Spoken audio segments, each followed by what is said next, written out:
Hi guys! Welcome back to our YouTube channel. So, it's me Hazel. So, wala dito si Martin dahil nasa work siya. So, ngayon, isi-share ko yung aking adobo recipe. Pork adobo recipe. So, ito yung aking mga ingredients. Siyempre, may pork ako dyan, may garlic, at may sibuyas, may pepper, and vinegar, tsaka toyo. Ayan guys. So, ito lang yung ginagamit ko sa pagluto ng aking adobo. So, ayan, titimplahan ko muna ang pork. So, ayan. Ang una kong gagawin ay ilalagay ko itong garlic. So, ayan. Alam niyo ba guys, nung nasa Pilipinas ako, lagi ko itong ginagawa. At lagi ko itong niluluto.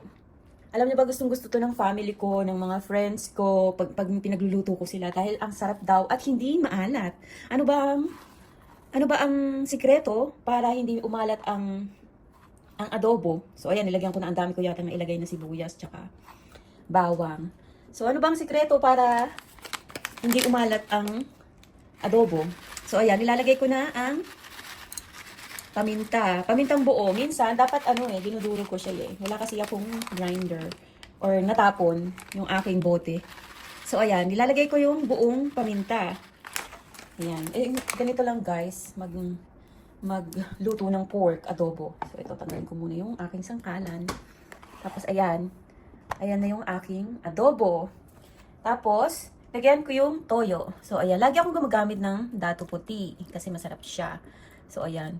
Tinatansya ko lang. Tansyahan lang. So, ayun lang yung toyo na nilagay ko. Hindi yan madami, guys. Guys, para hindi umalat yung inyong adobo, dapat mas maraming suka kaysa sa toyo.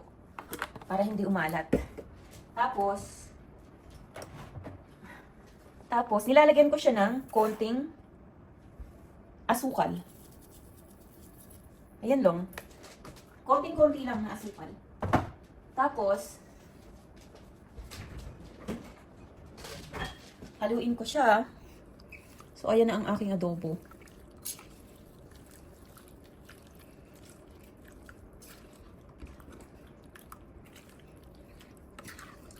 Halu-haluin lang.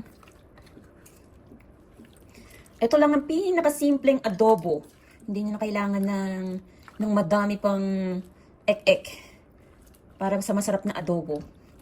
Ayan, mas marami yung suka kaysa sa toyo. Okay? Para hindi maalat ang inyong adobo. Baka minsan naglalagay kayo ng sobrang toyo. Ay naku po, hindi po. Iyon. Hindi po maaalat po ang inyong adobo. So, ito naman, meron ako ditong pepper. Ito. Ano yan? Durog na siya. Lagyan pa natin. Yan. Tapos, halu-haluin ko lang. Namiss ko ang mag-adobo, kaya sinishare ko. Kasi yung iba, ang alat, ang naaalatan sila sa adobo nila. Tapos nilalagyan ng maraming asukal. Ay, Diyos ko Lord. Huwag mo lagyan ng maraming asukal. Kung gusto mo ay yung talagang natural na Filipino adobo. So, ayan. Don't put too much soy sauce. Put too much vinegar, but don't put too much toyo or soy sauce. So, ayan. Not too much. Of course, it depends how much you're cooking. Depende kung ano. O, ayan. Nahalo ko na siya, guys. Tapos, ilalagay ko na siya sa kalan. Tapos, yun na. Wait lang natin na magmantika yung ating adobo and then tapos na. Ayan guys, naisalang ko na ang aking adobo. Tapos tatakpan ko lang yan. Hintayin ko lang siya na magmantika. Siyempre, halu-haluin. Ayan. So, try nyo din guys. Tapos pakita ko sa inyo yung end result niyan. Ayan. Hi guys, may nakalimutan pala ako na ingredients ng adobo. Nakalimutan ko itong laurel. Show mo yung... Ayan, nakalimutan ko palang ilagay yung laurel ko. Ayan. So, haluin ko ulit.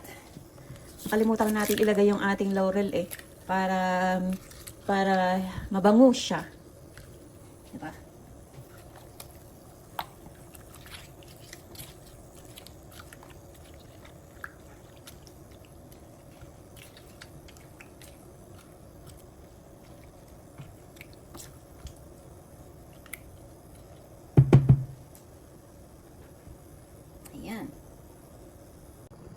Ayan, nagluluto din pala ako ng sinigang.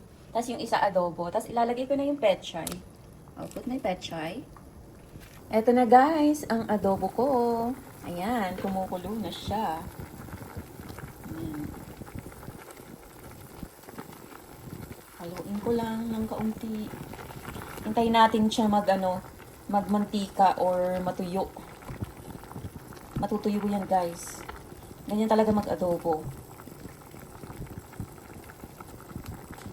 Kung gusto nyo na mas malambot yan, ang adobo nyo, hinaan nyo yung inyong kalan.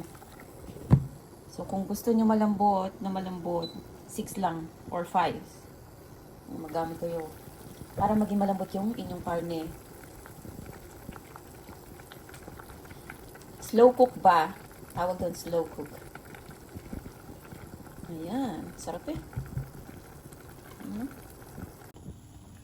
Look at my adobo now. See? So lekker. You want sweet or you want salty?